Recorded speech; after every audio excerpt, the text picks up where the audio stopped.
là où ils se trouvent, qu'ils puissent connaître la véritable communication, la véritable information, ce qui se passe sur le territoire de la République démocratique du Congo. L'accord de paix signé depuis le 4 décembre, aujourd'hui nous sommes le 10 décembre, 6 jours après, évidemment, le constat est amer sur le terrain parce que les deux parties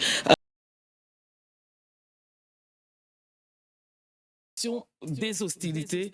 Excellence, qu'avez-vous à dire justement sur le terrain? Qu'est-ce qui se passe réellement? En premier, je voudrais vous remercier pour le travail de mobilisation et de sensibilisation que vous faites dans le cadre de Congolais Téléma.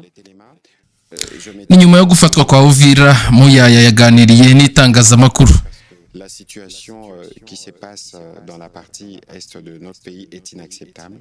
Surtout après la signature de l'accord le 4 décembre. Nyuma yo gushyira umukono ku masezerano y'amahoro ku itariki enye Ukuboza, hashize rero iminsi 6 gusa, ariko ibintu biri kuba ku butaka biracyateye inkeke cyane.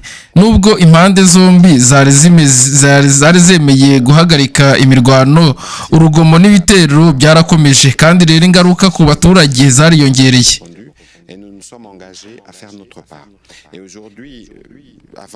Mbere na mbere ndashimira ibikorwa by'ingenzi byo gukangurira no kumenyesha abaturage ibikorwa binyuze muri Congo Telema. Uyu rero munsi ndavuga mbabajwe bikomeye n'ibibera mu burasirazuba bw'igihugu cyacu, cyane cyane nyuma y'amasezerano yasinywe ku wa 4 Ukuboza ku gihugu cyacu cya Repubulika ya Demokarasi ya Congo. Isubizwa ry'ingabo z'u Rwanda n'ihagarikwa ry'ubufasha ubwo ari bwo bwose bwavaga hanze byari bisabwa ku Rwanda kugira ngo dutekereze ku kubaka amahoro arambye. Twitabye ubusabe bwa Perezida wa Leta Zunze Ubumwe za Amerika kandi twiyemeza gukora uruhare rwacu. Donc ont perdu la vie, beaucoup d'autres sont blessés parce que vous savez que depuis les dimanches derniers, à la suite d'ailleurs du communiqué de l'armée, nous avons fait les points des bombardements. Ariko ibiri kuba ku butaka biratwereka ibitandukanye cyane mu mujyi wa Kamanyora, Uvira, intara ya Kivu y'Amajyepfo. Umutekano warushijeho kuzamba. Ejo hashize twahuye na Minisitiri w'Intebe kugira ngo dusuzume uko ibintu bihagaze. Ibyabonetse birakomeye. Abarenga 200,000 bamaze guhunga mu minsi ishize, usibye abasaga miliyoni 7 bari basanzwe ari impunzi imbere mu gihugu kubera ibindi bikorwa by'urugomo byagiye biterwa n'uruhare rw'u Rwanda ku butaka bwacu. Kugeza ubu rero abanyekongo benshi bamaze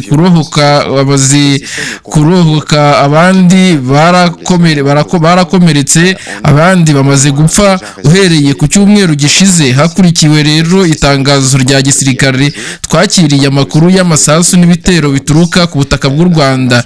Inyubako z'abasivile, amavuriro, ibigo nderabuzima n'ingo nizo rero ziba zibasiwe mu bitero, harimo n'indege ntoya za drone zitwa kamikazi zoherezwaga zidateganya zigatsemba abaturage bose. Hashingiwe rero ku mibare yo mu masaha 48 ashize, tumaze kwandika abantu 83 bapfuye n'abandi benshi bakomerekeye mu bitero, barimo rero abagore n'abana, cyane ko ari bo bahura n'ingaruka cyane. De la situation du gouverneur pour Russie tout à l'heure, mais je dois vous dire que nous avons été, le président de la République, la première ministre, tout le monde mobilisé pour suivre la situation de près. Évidemment, il y a des aspects militaires qui ne feront pas l'objet de ces discussions, mais muri Uvira rero urugomo rwariyongereye. Raporo zemeza uruhare rutaziguye rw'ingabo z'u Rwanda zirimo rero kugaba ibitero bigamije kwica no gutera umubabaro. Tuzatanga amakuru mashya igihe guverineri azaba yamaze kuyatangaza. Nubwo rero ibibazo byakomeje, ubuyobozi bwa leta buregereje kandi bwegereye iki kibazo. Perezida wa Repubulika, Minisitiri w'Intebe n'inzego zose z'igihugu barakurikira hafi hafi iki kibazo. Ingabo rero z'igihugu cya FARDC ndetse n'abaturage biyemeje kwitanga baracyahagaze barinda buri santimetero y'ubutaka bwacu. Turabashimira cyane ubutwari bwabo. Ikintu rero cy'ingenzi ni uko iyi ntambara atari iya perezida wenyine, ni intambara iri ku mirongo myinshi y'ubutaka icyarimwe: Kamanyora, Warungu, Shabunda ndetse n'utundi duce twa Kivu y'Amajyaruguru nka Masisi, Walikale na Ruvire. Ibi rero ni ibitero byateguwe hagamijwe rero guhungabanya igihugu no gutera akaduruvayo mu gihugu cyacu. On a des actions hostiles Walungu, Shabunda, dans les axes précis. Je pense qu'au niveau de l'armée, ils pourront faire ou nous envoyer des éléments plus précis pour communiquer, y compris dans la province du Nord Kivu, dans l'axe Masisi ou Walikale ou encore dans l'axe Lubero.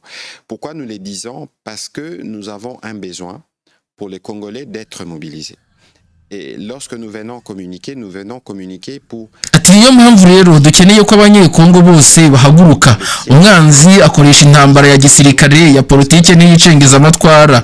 Uruhare rwacu ni ukumenyesha abaturage ukuri no kurinda ibinyoma n'uburozi bw'amagambo aturuka mu Rwanda. Ku bijyanye rero n'ubutabazi bwihutirwa, ikibazo kiracyakomeye. Nubwo perezida yitabiriye inama y'abaterankunga yabereye i Paris ku ya 30 Ukwakira, imitwe yitwaje intwaro ifashwa n'u Rwanda ikomeje guhakana ko hari icyago cy'ubutabazi kandi ihagarika imiryango y'ubutabazi. Ibi rero ihungabanya rero cyane n'abaturage bari muri gahunda y'urugomo. Ikibazo ku masezerano yasinywe rero ku ya 4 Ukuboza, nibyo u Rwanda ntabwo rwigeze rugaragaza ubushake bwo kubahiriza inzira y'ibiganiro, ariko twakomeje kugeza ku musozo kuko twizera ubuhuza bwa Leta Zunze Ubumwe za Amerika. Ejo hashize itsinda mpuzamahanga ririmo Amerika, Ubwongereza n'Ubufaransa byasabye u Rwanda guhagarika ibikorwa byose no kuva ku butaka bwacu. Intambwe rero nziza, ariko nabyo ntibihagije, ntabwo biruzura. U Rwanda rero ruracyafite inshingano zo kubazwa kwica amasezerano yasinyiwe muri United States ndetse no muri Institute for Peace, ubu rero byitiriwe Perezida Donald Trump. Mu maso rero y'ubuyobozi bwa Amerika, kwica amasezerano yakiriwe neza n'isi yose, bigaragara ko u Rwanda rutubaha amategeko mpuzamahanga ndetse n'ibihugu byose byifuza amahoro mu burasirazuba bwa Repubulika ya Demokarasi ya Kongo. Les occupants, donc le père, le Rwanda, et le fils, le M23, gouvernent par crime. Ils dénient l'existence de toute forme de crise humanitaire et que malheureusement, ils compliquent la tâche de différentes organisations qui doivent intervenir sur place pour apporter... Umwanya wacu rero urasobanutse. Turasaba ibihano rero bikomeye ku muntu cyangwa igihugu cyose kitubahiriza ibyo kiyemeje ku ya 4 Ukuboza. Desserrer les taux finalement pour arriver à donner l'assistance humanitaire à nos populations. L'accord signé depuis le 4 décembre, il n'y a pas de garde-fou. Ati se ko mwasinye amasezerano hari abantu benshi ndetse hari n'abari baje kuyashyigikira, hari ibihano byarateganyijwe cyangwa se ibindi bintu byafatirwa u Rwanda kugira ngo habeho renda kurengererwa cyangwa se kurenganurwa. Ati rero kuva kera u Rwanda ntabwo rwigeze rutubera rwiza, kuva na mbere hose rero u Rwanda ntabwo rwigeze rwubahiriza ibyo twasinyaga ndetse n'amasezerano. Ati niyo mpamvu rero n'ubundi bigeze baruhereza ibihano, ariko n'ubundi nabwo ibintu byose bizaba. Twizeye yuko Trump kuba iriya nyubako yiwe ari shyashya kandi bakaba barayifunguye, twasinyemo amasezerano ari twe ba mbere, ikintu rero kizakorwa twizeye yuko bazabikurikirana kuko ni igihugu cy'igihangange. Twizeye neza rero ko kizakurikirana ibyasinywe hanyuma bagafata umyanzuro ku gigomba gukorwa, cyane ko bigaragara yuko Leta y'u Rwanda yanze kubahiriza amasezerano, yanze gutanga amahoro nk'uko yari yemeye kubisinyira.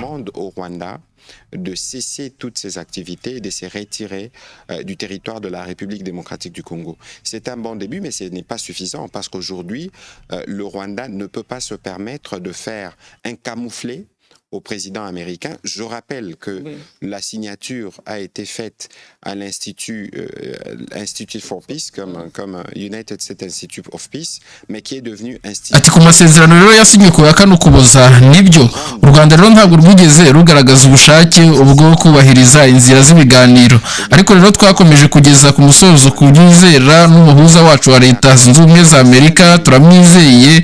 Ejo rero hashize itsinda mpuzamahanga ririmo Amerika, Ubwongereza n'Ubufaransa byasabye yuko u Rwanda ruhagarika ibikorwa byose no kuva ku butaka bwacu. Intambwe rero nziza nubwo zose zidahagije. Ati rero u Rwanda ruracyafite inshingano zo kubazwa ibyo kwica amasezerano yasinyiwe muri United States mu nzu nshyashya ndetse yitiriwe na Donald Trump mu maso y'abantu bakuru n'abayobozi bwa Amerika ndetse n'abandi banyagihugu batandukanye. Rero kwica amasezerano yakiriwe neza n'isi yose bigaragara ko u Rwanda rutubahiriza amategeko mpuzamahanga ndetse n'ibihugu byose byifuza amahoro mu burasirazuba bwa Repubulika ya Demokarasi ya Kongo. Akaba ariyo mpamvu rero dusaba ibihano bikomeye ku muntu wese cyangwa igihugu cyose kitubahiriza ibyo cyiyemeje kuyaka n'ukuboza. Ces drones qu'on envoie sur des objectifs civils parce qu'il faut s'aimer la terreur. Et donc nous allons nous assurer, dans le cadre de notre action diplomatique, de porter les messages pour s'assurer que les autorités américaines qui sont les garants de cet accord puissent utiliser leur influence et d'autres outils diplomatiques pour contraindre le Rwanda à quitter le sol congolais.